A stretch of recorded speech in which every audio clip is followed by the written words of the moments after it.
আর বিশেষ করে সাংবাদিক বান্ধব মানুষ ক্ষমতাচ্যুত প্রধানমন্ত্রী শেখ হাসিনার আস্থাভাজন হিসাবে প্রেস উইংয়ের পরিচিত মুখ ছিলেন আশরাফুল আলম খোকন। আওয়ামী লীগ ক্ষমতায় থাকা অবস্থায় তার বিরুদ্ধে ব্যাপক দুর্নীতির অভিযোগ উঠলেও ছিলেন ধরাছোঁয়ার বাহিরে। পট পরিবর্তনের পর খোকনের বিরুদ্ধে অনুসন্ধানের নামে দুদক। অনুসন্ধানে অবৈধ অর্থে যুক্তরাষ্ট্রের নিউ ইয়র্কে বাড়ি ক্রয়ের প্রমাণ পেয়েছে দুদক। এছাড়া খোকন দম্পতির বিরুদ্ধে প্রায় 16.5 কোটি টাকার অবৈধ সম্পদ এবং 7.5 কোটি টাকার সন্দেহজনক লেনদেনের অভিযোগে মামলা করেছে সংস্থাটি।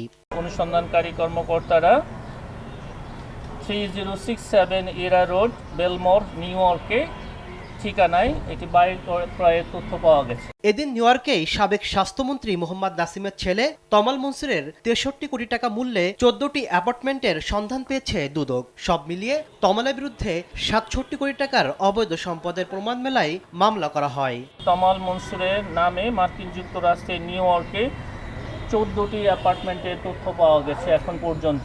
এদিকে অবৈধ সম্পদ অর্জনের অভিযোগে পুলিশ সুপার আব্দুল্লাহ আরেফ বিপ্লবের বিরুদ্ধে অনুসন্ধানে নেমেছে দুদক। তাসলিম তৌহিদ, সময় সংবাদ, ঢাকা।